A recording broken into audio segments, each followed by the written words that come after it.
प्रभुं वन्दे नित्यानन्दसहोदितं श्रीनन्दनन्दनं वन्दे राधिका चरणद्वयं गोपीजनसमायुक्तं वृन्दावनमनोहरम् अङ्गश्यामलिं छटाभिर्भितो मन्दीकृतन्दीवरं जाड्यञ्जागुणरोचिसां विदधतं पटाम्बरस्य श्रिया वृन्दारण्यनिवासिनं हृदि लसद्दामाभिरामोदरं राधास्कन्धनिवेशितुज्ज्वलभुजं ध्यायें दामोदरम् श्रीकृष्णचैतन्यप्रभुनित्यानन्द श्री अद्वैत गदाधर श्रीवासादि गौरभक्तवृन्द।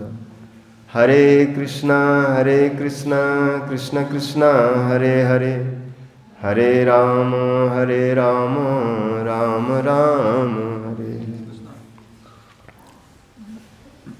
सर्वाग्रे मध्य गुरुपाद पद्म नितला पृष्ठों विष्णुपाद अष्टोत्तर भक्ति जीवन जनार्दन गोसाई महाराज, नितला पृष्ठों विष्णुपाद अष्टो शक्ति वेदांत नारायण गोसाई महाराज तथा समस्त रूपानुगुरु वर्गों के चरणों में अनंत कोटि दंडवत प्रणाम करते हुए है की कृपा की प्रार्थना करते।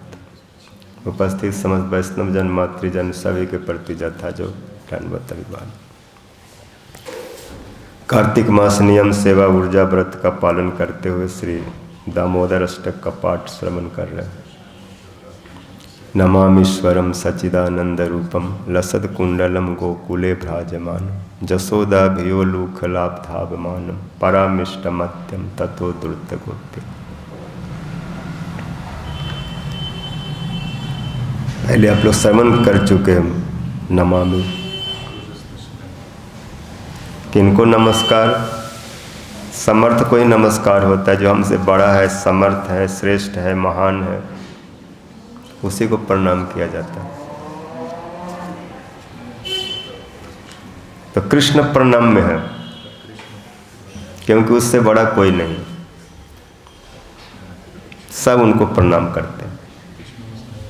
जम ब्रह्म वरुन्द्र रुद्र मरुत अस्तुन्वन्ति दिव्यस्तवे वेदैर सांगोपद क्रमोपनिषदैर गायन्ति जम सामगा ध्यानावस्थित तद्गतेन मनसा पश्यन्तो जम जोगिनो जस्यांतं न विदु सुरासुरगणा देवाय तस्मै नमः।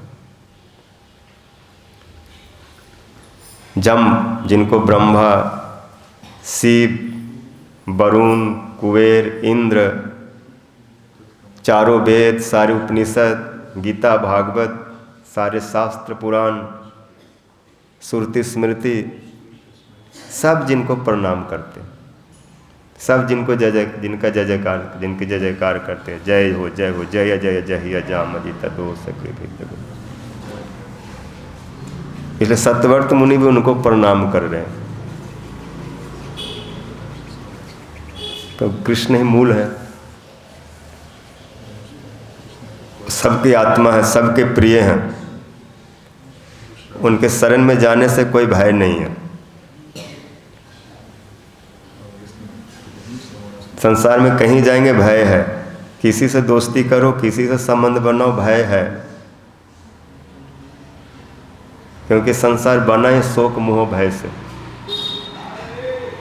जिससे प्रेम, जिससे थोड़ा लगाव लगाएंगे, भय तुरंत शुरू हो जाएगा। क्योंकि हर चीज नष्ट हो रहा है, क्षय हो रहा है, एक जैसा नहीं है। जो कुछ देख रहे हैं अभी, 1 घंटा बाद कुछ और, 2 घंटा बाद कुछ और, सब गिरगिट की तरह रंग बदल रहे हैं। इसलिए आश्चर्य हो जाता है कि क्या मैं जिसके लिए इतना सब कुछ करते हैं ऐसा उल्टा हो गया। भर्तहरि महाराज, राजा भर्तहरि, वो मन में सोचते हैं कि मैं अपने पत्नी से जितना प्रेम करता हूँ और मेरी पत्नी मुझसे जितना प्रेम करती है, ऐसा संसार में और कोई नहीं होगा प्रेमी प्रेम का। क्योंकि राजा पूर्ण रूप से पत्नी से प्रेम करते, अपने रानी से, और रानी जो है वो मंत्री से प्रेम करती है। मंत्री जो है वेश्या से प्रेम करता है, और वेश्या जो है राजा से प्रेम करती है, किंतु राजा को मालूम नहीं, क्योंकि वेश्या करती है राजा से, राजा वेश्या ने राजा का प्रेम था रानी के प्रति, लेकिन ऐसा घुमा हुआ था।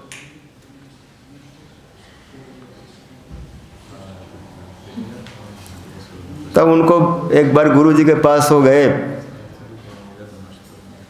गुरुजी बोले तुम इस मोह से बाहर निकलो, यहाँ पर कोई प्रेम नहीं है, सब दिखावा है, सब धोखा है, भय है। नहीं गुरुजी आप ऐसे कैसे बोल सकते हैं, मैं रानी से बहुत प्रेम करता हूँ, रानी मुझसे प्रेम कर। बोला हाँ तुम हृदय के सरल हो, रानी से प्रेम करते हो, लेकिन रानी का मन कहीं और है, और मैं ऐसा बोलूँगा तो सोचो गुरुजी ऐसा क्यों बोल रहे हैं।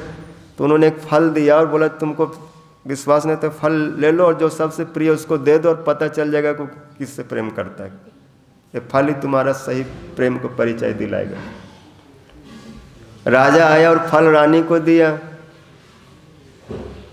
और रानी इतना बढ़िया फल देख के सोचती है कि मैं मंत्री को दूंगा, वो खुश हो जाएंगे, इतना सुंदर फल। और फल का गुण बता दिया कि जो खाएगा वो अजर अमर हो जाएगा, वो बलवान अच्छा हो जाएगा। तो रानी मंत्री को दे दिया, और मंत्री वेश्या को दे दिया। अब वेश्या वो फल लेके मन में सोचती मैं खा के क्या करूँगा, मैं तो ऐसे ही दुष्ट स्वभाव की हूँ, पापनी हूँ। राजा बहुत धर्मात्मा है और देश के पालन पोषण करते, मैं राजा से बहुत प्रेम करती हूँ, मैं ये फल राजा को दे देती हूँ, राजा अच्छा रहे। तो राजा को दे दिए। राजा बोला अरे ये फल तो मैंने रानी के दिया था, आपको कैसे मिला, ये कौन सा चक्र भी हुआ है जिसमें फंस करके आदमी बाहर नहीं निकलता। तब उन्होंने इंक्वायरी की, उससे पूछा, डांटा, तो बोले हमको मंत्री ने दिया। मंत्री से पूछा तुमको कैसे मिला, रानी ने दिया। तब राजा को समझ में आ गया, उसी समय सब कुछ फेंक करके निकल गए। इसलिए संसार में जो अभिनिवेश है, ये मैं और मेरा को लेकर के बहुत हम आसक्त हो जाते हैं, और ये इतना मोटी रस्सी है कि उसमें जब आदमी बंध जाता है तो उसको तोड़ नहीं पाता है। स्नेह का डोर बहुत खतरनाक, बहुत। इसलिए कृष्ण ने गोपियों से कहा कि आप लोग बड़े भाग्यशाली हो जो ऐसे सारे बंधन को तोड़ सकती हो। इसलिए मैं ऐसा इन प्रेम के बदले में मैं क्या दूँ, ना पारी हम निर्बद्ध संजू जाम स्व साधु कृतम विबुधायु सापी जा महा भजन दुर्जर गेह श्रृंखला संवृश्च तत्व प्रति जातु साथ में। जो मेरे भजन के लिए, मेरे सेवा के लिए दुर्जर गेह श्रृंखला, घर गृहस्थी का बंधन जो है दुर्जर है, और रस्सी इतना मजबूत है कि कभी वो सड़ता नहीं, गलता नहीं, गलती नहीं, कभी पुराना होकर टूटती नहीं, बल्कि नित्य नवीन बना रहता है। आदमी बड़े बूढ़ा हो जाए, दांत निकल आए, कमर झुक जाए, केस सफ़ेद हो जाए, सब हो जाए, लेकिन पोता को देख करके ऐसा हो जाते हैं जैसे मानो गोकुले ब्राजमानम, ये तो गोकुल वाला कन्हैया हमारे यहाँ फिर आ गए हो, और हमको गोकुल वृंदावन मथुरा में जाकर क्या करना है। उसी में वो बालक में उसको ही लड्डू गोपाल मान करके उसी में उलझ जाता है। लेकिन तृष्णा को, ये सब बंधन को नहीं छोड़ पाता, एक के बाद एक, ये बहुत खतरनाक है। इसलिए भगवान के भजन करने से, उनके चरणों में जाने से, उनको प्रणाम करने से, गुरुदेव के माध्यम से, तब ये सब बंधन टूटेंगे, छूटेंगे। पूरा उनको प्रणाम मतलब पूरा उनको समर्पित कर देंगे। मानस गेह जे देह जे किछु मोर अर्पिनु तुआ पदे नंद किशोर संपदे विपदे दाय मम गेलो तुआ पद हो बरने। अब चाहे सुख हो, दुख हो, संपत्ति हो, गरीबी हो, हर परिस्थिति में आपका हूँ। अब आपका दायित्व है, मैंने आपको वरण किया, अब मैं कहीं नहीं जा रहा। तो सारे दूसरा जो अभी निवेश है, संसार को त्याग करके जब कृष्ण अभिष्ट होंगे तो भय छूट जाएगा। लेकिन दूसरा भी निवेश अपने आप नहीं जाता, बीच में गुरु जी है। इसलिए बोले भयम द्वितीय अभिनिवेशतः ईसाद पेतस्य विपर्य स्मृति। द्वितीय अभिनिवेश होने के कारण जीव का उल्टा सोच हो जाता है। जैसे भर्तहरि महाराज सोच रहे हैं कि मेरी पत्नी मुझसे बहुत प्रेम करती है, और मैं पत्नी से करता हूँ। लेकिन जब गुरु जी ने बताया कि ये ऐसा नहीं है तो बैरागी हो गए, और फिर गुरु जी को ही अपना देवता आत्मा मान करके बोले अब आप ही मुझे बचाओ, और जो वास्तविक प्रेम है उस प्रेम का परिचय कराओ। तो वास्तव में प्रेम का मूर्ति कृष्ण है, क्योंकि कृष्ण जैसा कोई नहीं है। और जिससे भी प्रेम करते हैं उनको निभाते हैं, कोई भी हो, कुब्जा तक को भी नहीं छोड़ते हैं। जिस कुब्जा को मथुरा में कोई देखता नहीं, जब रास्ता से चली जाती तो अरे कुब्जा आ रहे, कुब्जी आ रहे, कुब्जी आ रहे, ऐसे चिढ़ाते। ये बदसूरत, बदसल क्या बोलते, बदशक्ल आ रही है। अगर सुबह में इसका दर्शन हो गया तो सारा दिन अमंगल होगा, सारा दिन बोलते ना किसका मुंह देख के निकला। तो इसलिए कुब्जा को मथुरा में कोई देखना नहीं चाहते। कंस की दासी आ रही, इसलिए कुब्जा भी बहुत दुखी थी और अपने चेहरा को, मुख को किसी को नहीं दिखाती, ऐसे घूंघट लगा के चलती थी। कभी मार्ग से घर से कंस महाराज के यहाँ तक चंदन लेके जाना होता तो कुब्जा ऐसे घूंघट करके जाती, और कटोरा हाथ में ऐसे, और उससे चंदन का गंध, कुछ उसमें कर्पूर केसर डला हुआ है। तो जब कृष्ण के नाक मुंह गंध गए तो कृष्ण ने कुब्जा को देखा नहीं, वो तो घूंघट में थी और झुक के चल रही थी। त्रिवक्र 3 जगह से टेढ़ी ऐसे ऐसे करके चल रही थी। लेकिन कृष्ण क्या है, अमानी न मानद है। हम आप होते तो क्या करते, अरे कुबड़ी आ रहे, हा हा हा हा हा, साधारण लोग हंसने लगे और चिढ़ाते। लेकिन शास्त्र ये कहता है कि किसी भी व्यक्ति को अगर कोई तुतला रहा है, कोई लंगड़ा रहा है, कोई लड़खड़ा रहा है, तो उसका देख कर हंसना नहीं चाहिए, क्योंकि संसार में ऐसे बहुत विचित्र चीज़ है, क्योंकि सब अपने अपने कर्मों का फल भोग रहे हैं। कहीं हमारा भी ऐसा नंबर ना आ जाए। आज हम अपनी अवस्था को देख करके सीधे तन के चल रहे हैं तो किसी को झुक के चले तो हंसते, लेकिन 4 दिन बाद हमको भी झुका दिया जाएगा, काल झुका देगा। इसलिए कृष्ण बहुत सुंदर है, महान है, श्रेष्ठ है, लेकिन उनका वो अहंकार नहीं है, क्योंकि सबसे मुक्त है भगवत विग्रह। उनमें सब दोष नहीं है। हमारे में कोई चीज़ आ जाए ना तो वो गुण नहीं होकर दोष हो जाता है। कोई भी अच्छा चीज़ आ जाए तो ऐसे हो जाता है कि मेरा जैसा कौन है। लेकिन कृष्ण में क्या नहीं है, लेकिन कृष्ण कभी अहंकार नहीं करते। उनका वो गुण कोई छीन नहीं सकता, लेकिन फिर भी हमारा तो छीन जाएगा। भगवान से कोई कुछ छीन नहीं सकता, लेकिन फिर भी वो ये है, अमानी मानद है, गुण है उनका, इसलिए सब भक्त उनको प्रेम करते। तो कुब्जा से बोले, हे सुंदरी आपका परिचय, और कृष्ण बोले हे सुंदरी। और कृष्ण के शब्द सान जानते, उनके वाक्य कितना मधुर है, कान में ऐसे गए। कौन ऐसा हो सकता है इतने मधुर स्वर में मुझको सुंदरी कह रहा है। मैं भी तो उसको देखूं जो मुझे सुंदरी कह रहा है, कहीं उसको भ्रम तो नहीं हो गया। और जब वो घूंघट हटाई और कृष्ण को देखी तो मुंह में अपने उंगली ऐसे पकड़ के दांत से काटने लगी। ये मेरे को सुंदरी कहता है। कुब्जा सोच ही नहीं पाई, क्योंकि कृष्ण इतने सुंदर है और ये मेरे को सुंदरी। तब बोले आप अच्छा से देख सकते हो? तो बोले अच्छा, मैं 11 साल का हूँ, 12 साल के, हमारे आँख में ऐसा कोई कमजोरी नहीं है। बोले आप सुंदर हो, मेरे को सुंदरी कह रहे हो? मैं तो कंस के दासी हूँ। तो मैं ये कह रहा हूँ कि भगवान किसी को गुणों को नहीं देखते, रूप को नहीं देखते, यौवन को नहीं देखते, अवस्था को नहीं देखते, विद्या वयस आदि को नहीं देखते, गोरा काला नहीं देखते। वो केवल हृदय को देखते हैं, प्रीति को देखते हैं। थोड़ा भी कृष्ण के प्रति प्रीति हो, थोड़ा भी नमस्कार करेंगे, थोड़ा भी उनको एक कुछ पत्र पुष्प दे देंगे तो उसको तुरंत ग्रहण करते, ले लेते हैं, भक्ति से अगर कोई देते। इसलिए कौन ऐसे कृष्ण से प्रेम नहीं करेगा? बिना यौवन बिना रूप धन, बिना स्वार्थ हित जानी, शुद्ध कामना रहित प्रेम सकल रस खानी। इस प्रेम में यौवन रूप धन स्वार्थ आदि नहीं देखा जाता, निष्काम भाव से।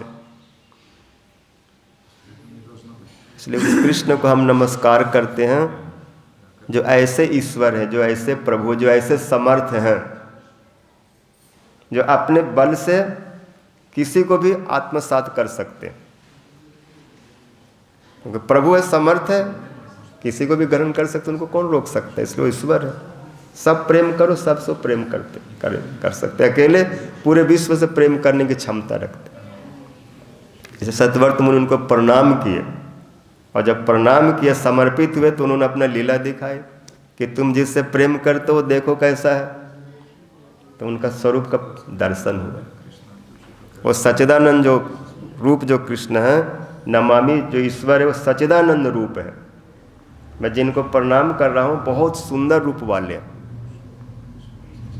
जिनके अपने स्वरूप में सत्ता है, अपने स्वरूप में ज्ञान है, अपने स्वरूप में आनंद है। सच्चिदानंद का मतलब है कृष्ण के स्वरूप में तीनों सच्चिद आनंद पूर्ण रूप में है। वो सत्ता इतना उनके अंदर में कभी कभी छलक करके बाहर हो जाता है,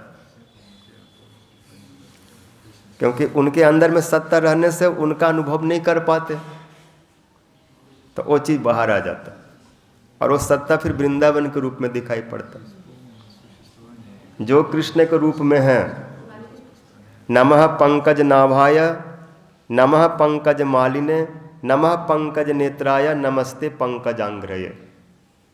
उनके सत्ता में क्या है? उनका नाभि कमल है, सरोवर भी है और कमल भी है। बाहर में भी सरोवर है जमुना जी, और उसमें कमल खिल रहा है। कृष्ण के स्वरूप में भी सरोवर है और उसमें कमल खिल रहा है। बाहर में लताएं हैं, वृक्ष हैं, कृष्ण के स्वरूप में जो केस आदि है वृक्ष के समझिए, और जो उनके भुज है, दोनों भुजाएं और लता जैसे है,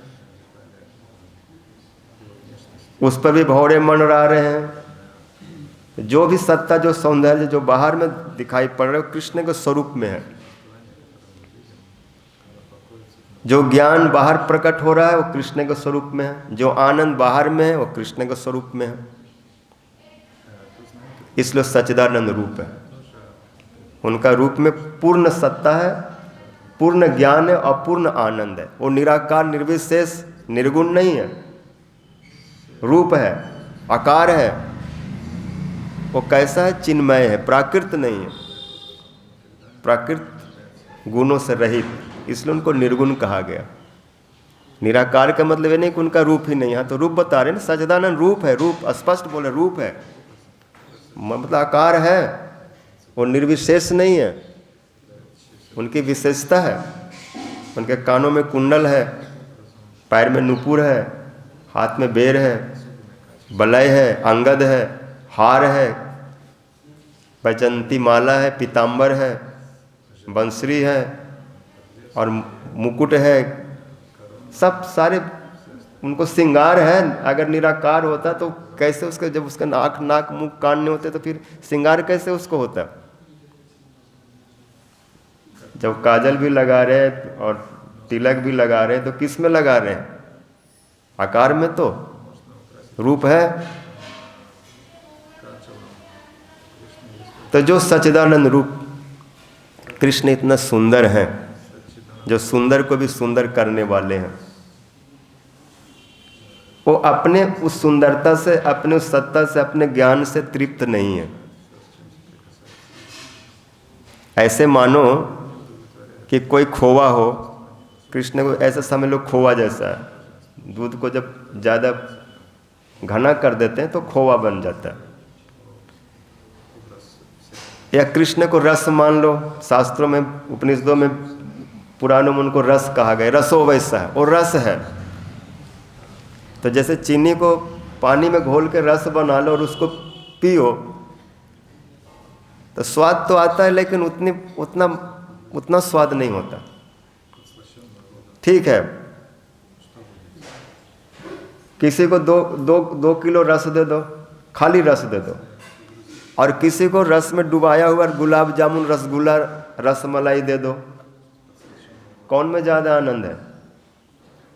रस पीने में, न रसमलाई को पाने में, गुलाब जामुन पाने में। क्योंकि गुलाब जामुन रसमलाई में रस भी है और उसमें खोआ हुआ जो दूध का जो है वो छेना उना सब है। तो कृष्ण रस जैसा है, रसमलाई जैसा नहीं, गुलाब जामुन जैसा नहीं, गुलाब जामुन जैसा रसमलाई जैसा भक्त लोग हैं, क्योंकि उनके पास विभाव अनुभव सात्विक सब भाव से वो मिला करके और वो रसगुल्ला जैसे अपने को प्रकट कर देते हैं, रसमलाई जैसा प्रकट कर देते हैं। और जब कृष्ण बाहर में देखते कि मेरे से निकल कर बाहर में इतने भाव के द्वारा मेरे को सेवा करने के लिए रसमलाई बन गए, तो रस भी अपने रस से खुश नहीं है, उनमें भी रस है, मीठापन है, मिठास है, लेकिन वो मीठा उनको ज़्यादा मीठा लगता है, उतना स्वाद नहीं लगता। रसमलाई गुलाब जामुन का रस जो होता है थोड़ा पी सकते हो, ठीक लगता है, लेकिन उतना स्वाद नहीं आता जितना गुलाब जामुन में आता है। तो जितने प्रकार भाव वाले भक्त हैं, कोई गुलाब जामुन है, कोई चमचम है, कोई रसमलाई है, कोई राजभोग है, ऐसे दास सग बात्सल्य सब रस है, इसी तरह के हैं। और भगवान उस रस को पाने के लिए व्याकुल, इसलिए रूप प्रकट किया, सजदानंद रूप, कि मैं रस हूं लेकिन रस को भी रस चाहिए, मैं सुख हूं लेकिन सुख को भी सुख चाहिए। कौन दे सकता है? बोले जो हमसे ज़्यादा सुखी होगा, हमसे ज़्यादा रस वाला होगा। और भक्त जो है भगवान से ज़्यादा रस वाले, भगवान से ज़्यादा सुखी हैं। क्यों? क्योंकि उनका कोई स्वार्थ नहीं है, वो केवल कृष्ण को सुखी करना चाहते हैं। और जो केवल कृष्ण को सुखी करना चाहते उससे बड़ा सुखी कौन होगा? क्योंकि कृष्ण को सुख देने वाले कभी दुखी नहीं हो सकते, और माया से सुख चाहने वाले कभी सुखी नहीं हो सकते। हम लोग संसार से सुख चाहते हैं, कभी सुख नहीं मिलने वाला है, क्योंकि संसार दावा न ले, ये तो जलाएगा। और कृष्ण से हम सुख नहीं चाहते, कृष्ण को सुख देना चाहते, सेवा करना चाहते, सेवा करके भी सुख मिलेगा। इसको बोलते हैं सेवानंद। सेवा का एक अपना आनंद है जो प्रेमानंद से भी बहुत ऊपर में है। भक्त लोग प्रेम का आनंद नहीं चाहते, सेवा का आनंद चाहते।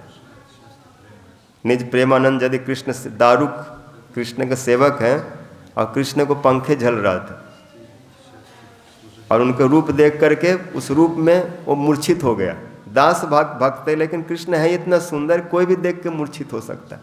ये नहीं केवल गोपी लोग या केवल मधुर रस वाले, कोई रस वाले भी मूर्छित हो सकते हैं, इतने सुंदर। रस वालों को छोड़ो, जो शांत में है, जो वृंदावन के वृक्ष आदि है, पाषाण आदि है, ये भी देखत रूप चराचर मोहा, भगवान के रूप को देख के चर अचर सब मोहित हो जाते।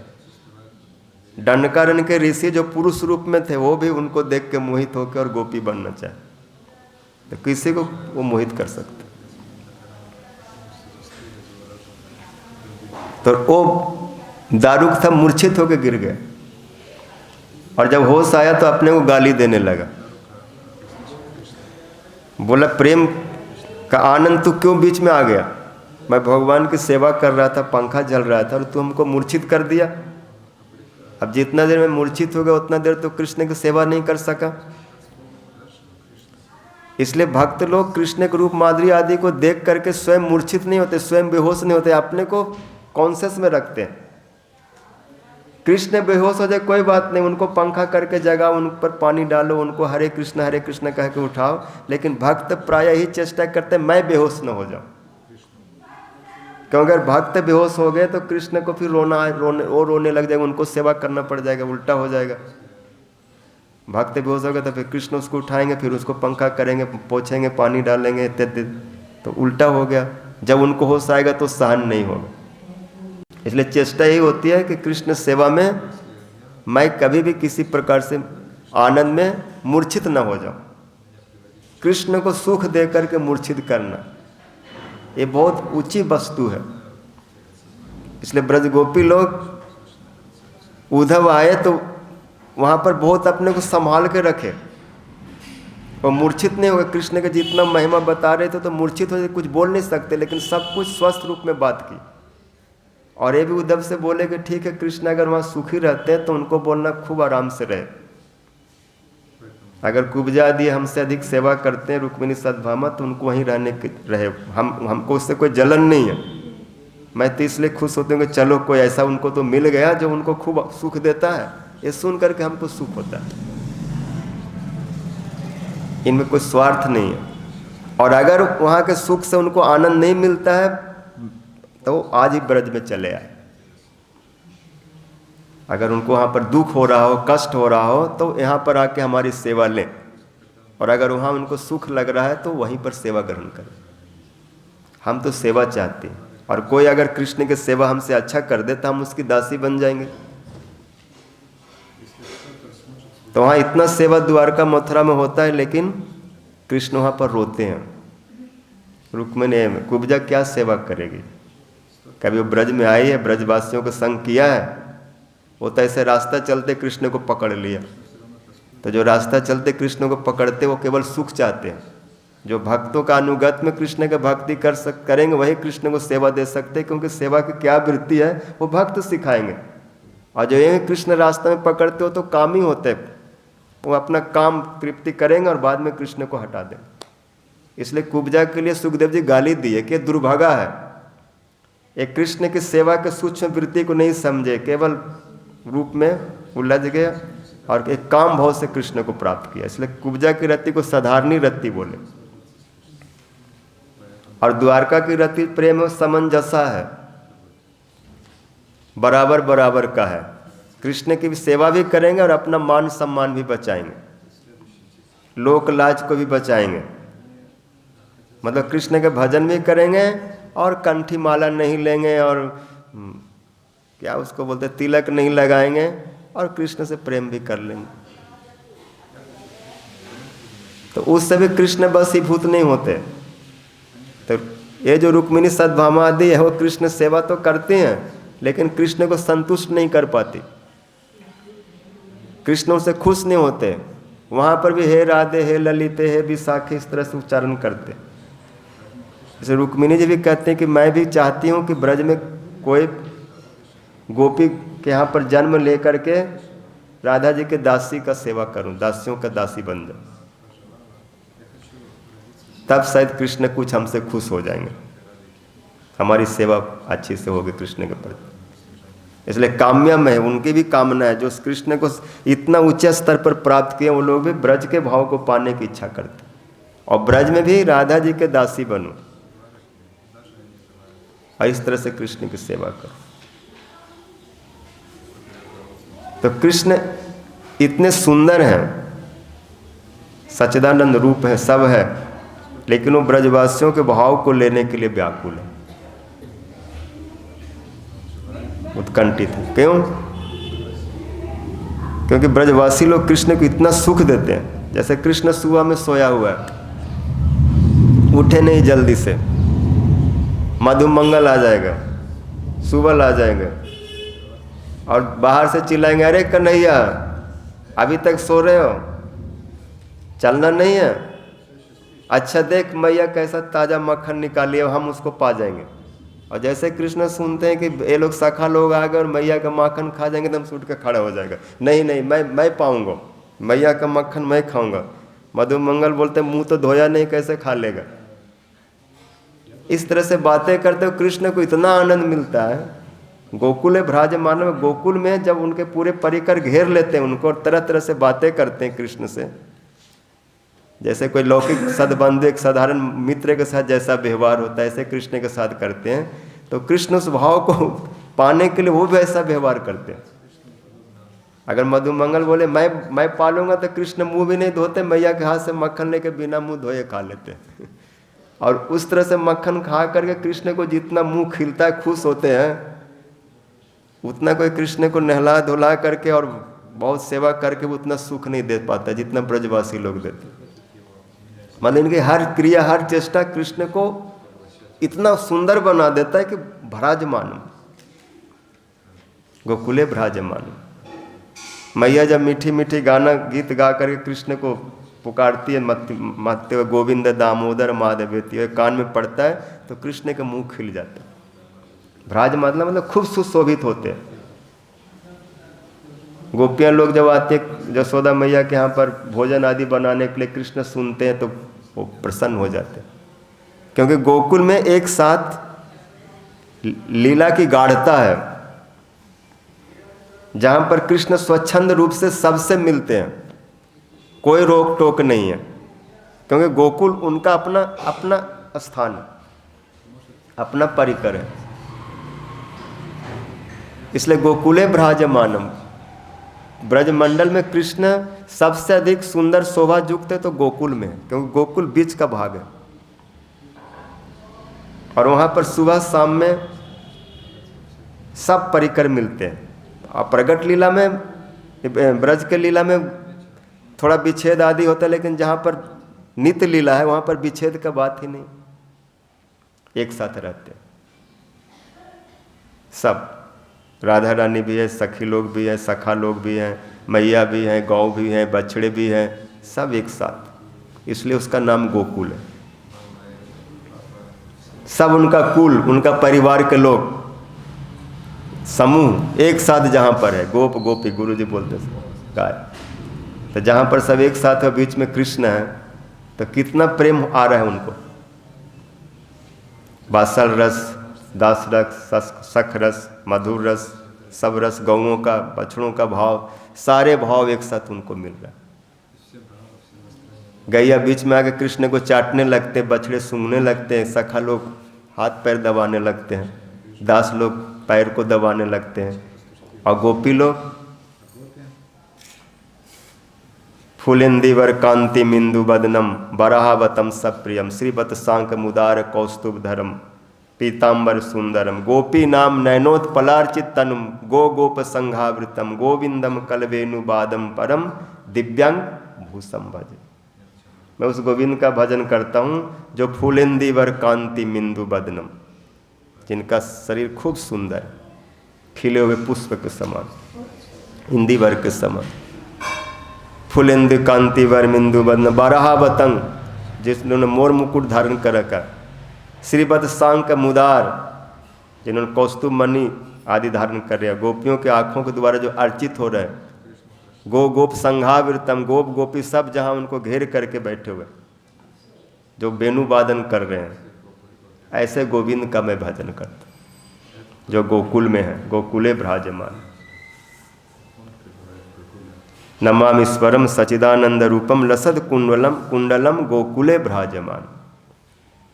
गोकुल में उनका सौंदर्य सबसे अधिक रूप प्रकट हुआ सबके बीच में, क्योंकि परकर वैशिष्ट न भगवत वैशिष्टम, परकर जितना ऊंचा होते हैं भगवान भी उतने सुंदर हो जाते हैं, उतने अच्छे होते हैं, क्योंकि जहाँ पर आपके भाव को लेने वाला कोई होगा तभी तो आप अपने वस्तु को खोल सकते हैं। तो ब्रज के जो उनके परिकर हैं सब कृष्ण के उस रूप को ग्रहण करने वाले हैं, रूप माधुरी को पीने वाले हैं, इसलिए कृष्ण भी अपने रूप को पूरा खिला देते हैं, पियो कितना पीना। और उल्टा होता है, भक्त लोग तो थोड़ा पीते हैं, कृष्ण ज़्यादा पीते हैं। प्रेम दोनों तरफ से होता है। अकेले कृष्ण सब के प्रेम को पी लेते हैं और सब तो थोड़ा थोड़ा ही कृष्ण से पी पाते हैं। इसलिए जिनको कृष्ण के सौंदर्य माधुर्य आदि को दर्शन करना, अनुभव करना, उनको गोकुल में ही आना चाहिए। सब कुछ भूल करके नंद बाबा के उस आंगन में चले जाओ गोकुल में। सुरति मित्रे स्मृति अपरे भारतम अन्य भजंत भवबीता अहम इह नंदम वंदे जस्या लिंदे परंग ब्रह्म। जो कृष्ण भजन करते हैं और सब कुछ शेष में भूल जाते हैं, वेद वेदांत उपनिषद सब कुछ याद नहीं रहता शेष में, केवल कृष्ण रह जाते हैं। उनका भाव है, रूप, ये सब सेवा रह जाता है। यही सत्यव्रत मुनि बतला रहे हैं, बहुत ही गंभीर विषय को प्रकट कर रहे हैं। ये सब ब्रजवासियों का अनुगत में आने से ही प्राप्त होगा। गोकुले भ्राजमान, तो ऐसे कृष्ण गोकुल में शोभा पा रहे हो। फिर जसोदा भियो लुख लाभ धाव मानो, कृष्ण गोकुल में रहेंगे और लीला नहीं करेंगे तो गोकुल वासियों का भी आनंद नहीं आता, क्योंकि भगवान जब लीला करते हैं तो भक्त को विनोद होता है। और अगर भगवान लीला नहीं करेंगे, शांताकार होकर रहेंगे, तो फिर वैकुंठ में और ब्रज में अंतर क्या रहेगा? वैकुंठ में भगवान भयभीत नहीं होते, उनको डर नहीं है, उनको न मैया का डर है, न सखाओं का डर है, न दास का डर है, क्योंकि वो वहाँ पर पूरा भगवान बन के बैठे हुए हैं। लेकिन ब्रज में पूरा भगवान नहीं है।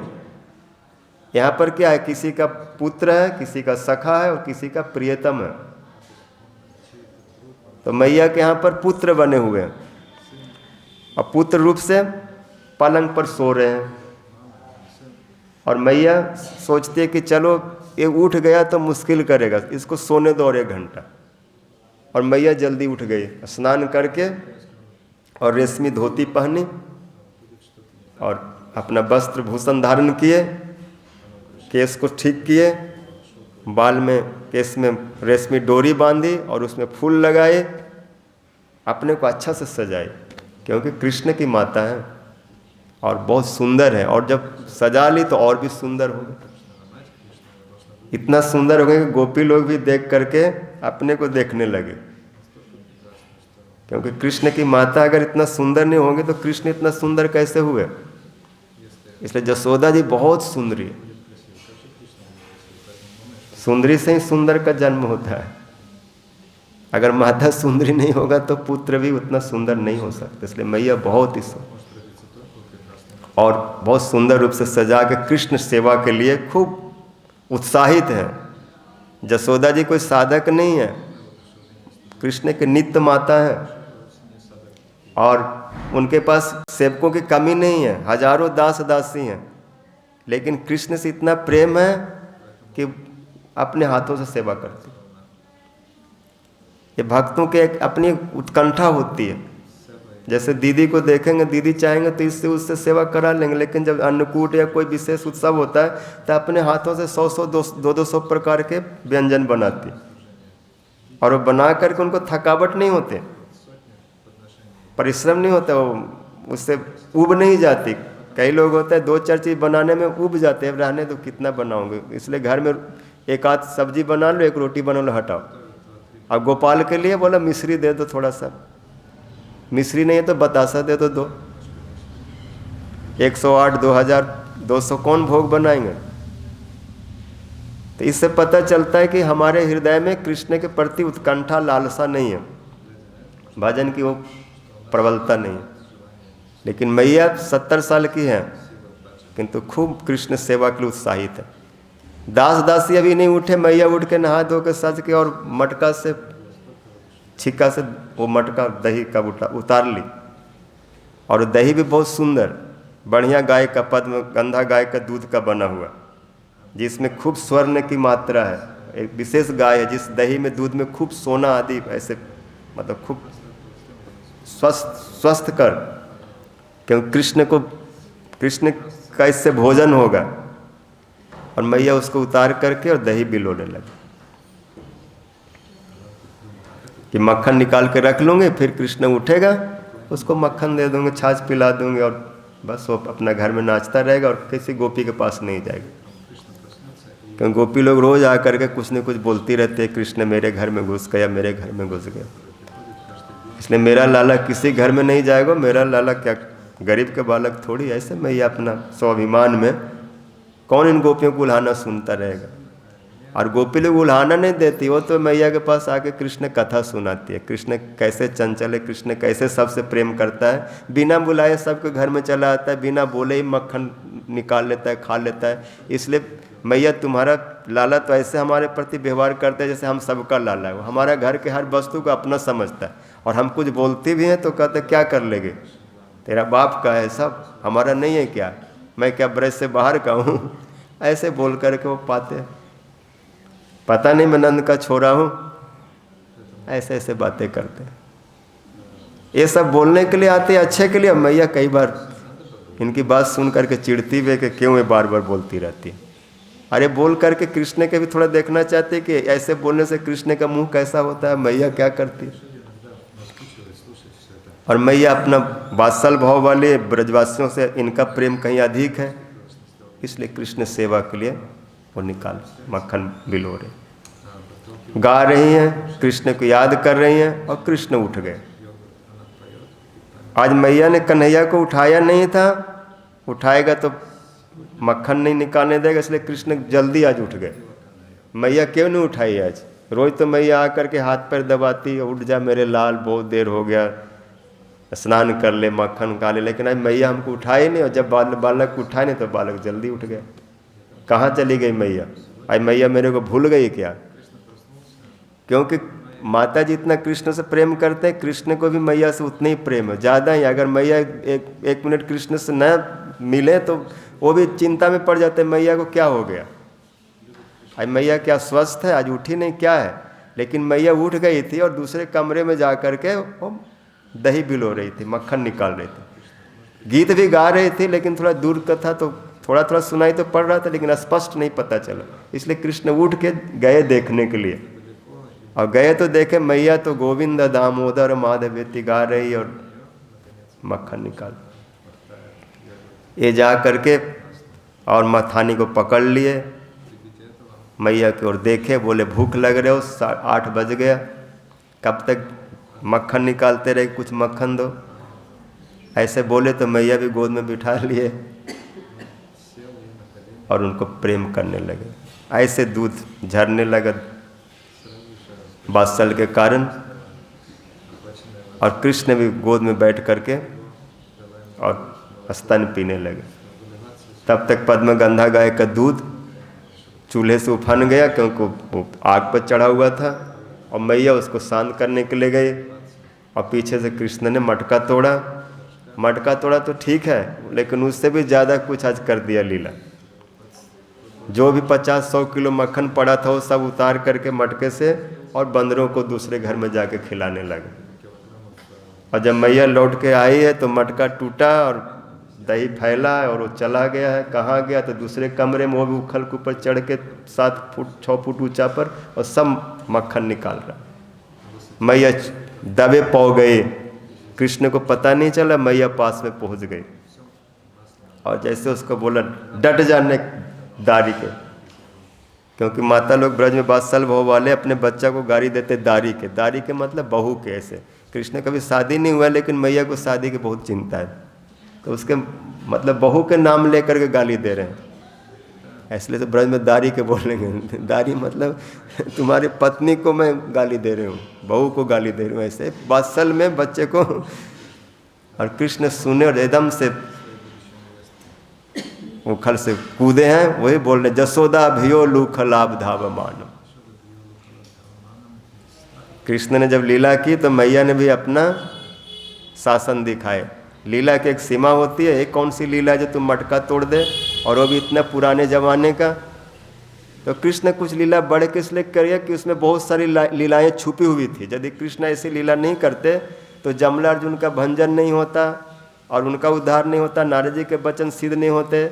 और मैया का जो वात्सल कितना है, मैया कैसे हमको पकड़ सकती है, ज्ञानी जोगियों सबको दिखा दिए। और कोई मेरे को नहीं बांध सकता, केवल मैया बांध सकती, उनका प्रेम को भी दिखा दिए। ये सब कुछ गोकुल में दिखाने के लिए कृष्ण ने एक विशेष लीला की, दाम बंधन लीला, मटका भंजन लीला। ये वात्सल लीला के प्राण हैं। जैसे मधुर लीला के रास पंचाध्यायी वैशिष्ट रखता है, इसलिए वात्सल लीला वालों के लिए ये जो कृष्ण का मटका तोड़ना, भागना और मैया के द्वारा पकड़ा जाना, बांधा जाना, वात्सल रस वालों के लिए प्राण है।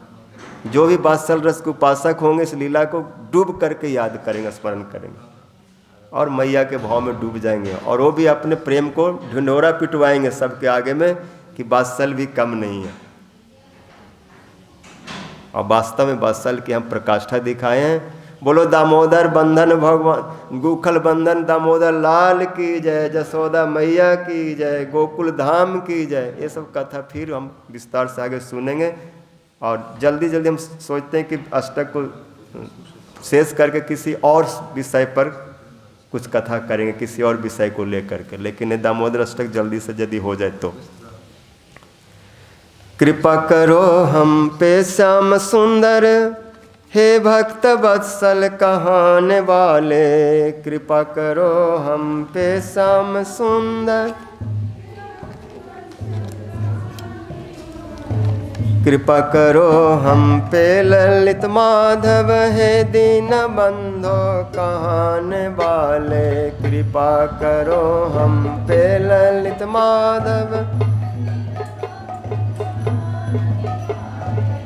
तुम हो माखन चुराने वाले, तुम हो मुरली बजाने वाले, तुम हो माखन चुराने वाले, तुम हो मुरली बजाने वाले।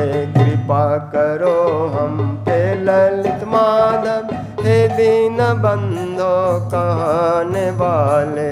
कृपा करो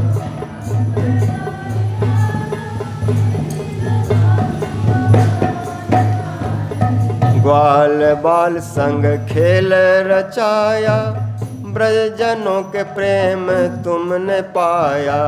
ग्वाल बाल संग खेल रचाया, ब्रजजनों के प्रेम तुमने पाया। गोपी प्रेम डूब जाने वाले, हे ब्रज प्रेम बढ़ाने वाले। गोपी प्रेम डूब जाने वाले, हे ब्रज।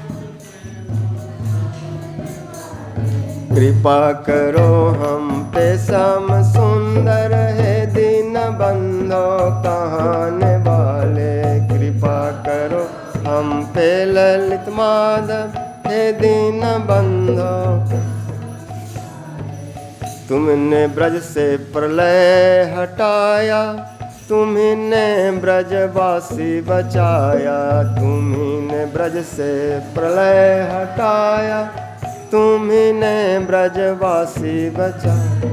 हे नख पे गिरवर उठाने वाले, संकट से ब्रज को बचाने वाले। हे नख पे गिरवर उठाने वाले, संकट से ब्रज को बचाने। कृपा करो हम पे ललित माधव, हे दीन बंधो कहने वाले। कृपा करो हम पे।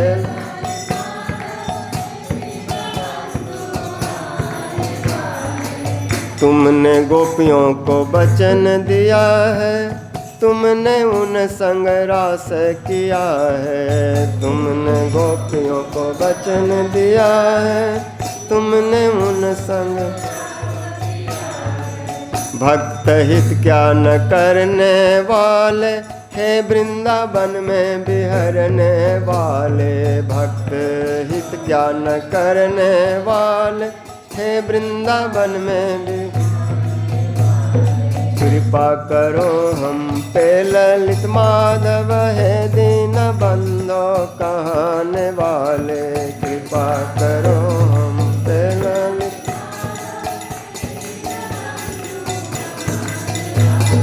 तुम्हें पुकारी थी द्रौपदी ने, प्रहलाद को बचाया तुम्ही ने। तुम्हें पुकारी थी द्रौपदी ने, प्रहलाद को बचाया। तुम ही हो चीर बढ़ाने वाले, तुम ही हो खम्भ से आने वाले। तुम ही हो चीर बढ़ाने वाले।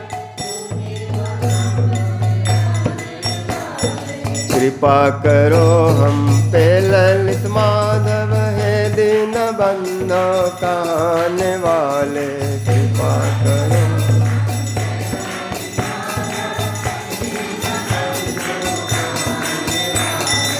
मित्र सुदामा टंडूल लाए, प्रेम सहित प्रभु भोग लगाए। मित्र सुदामा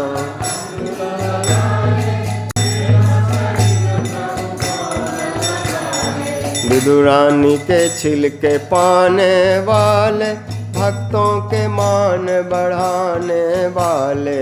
विदुरानी के छिलके पाने वाले। कृपा करो हम पे ललित माधव, हे दीन बंधो कहने वाले। कृपा करो हम पे ललित।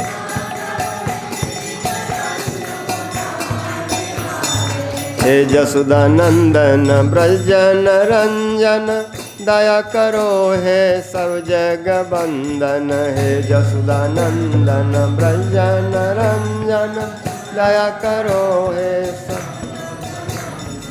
छुड़ा दो मेरा ए भव बंधन, हे गज के बंधन छुड़ाने वाले। छुड़ा दो मेरा ए भव बंधन, हे गज के बंधन। कृपा करो हम पे ललित माधव, हे दीन बंधो कहाने वाले। कृपा करो।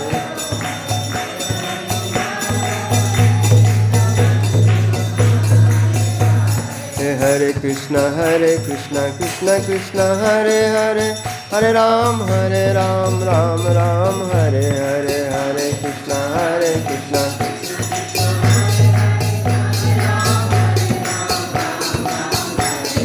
हरे कृष्ण कृष्ण कृष्ण हरे हरे, हरे राम राम राम हरे हरे।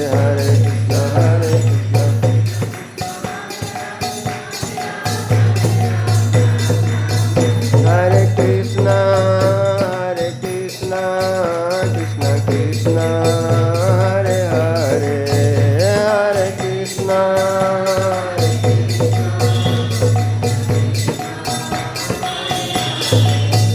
हरे राम राम राम हरे हरे। हरे राम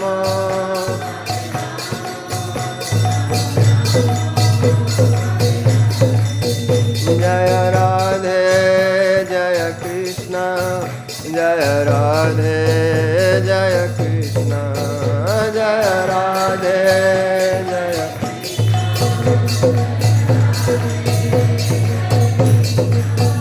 जय कृष्ण बलराम, जय कृष्ण बलराम, कृष्ण बलराम जय कृष्ण बलराम, कृष्ण बलराम जय।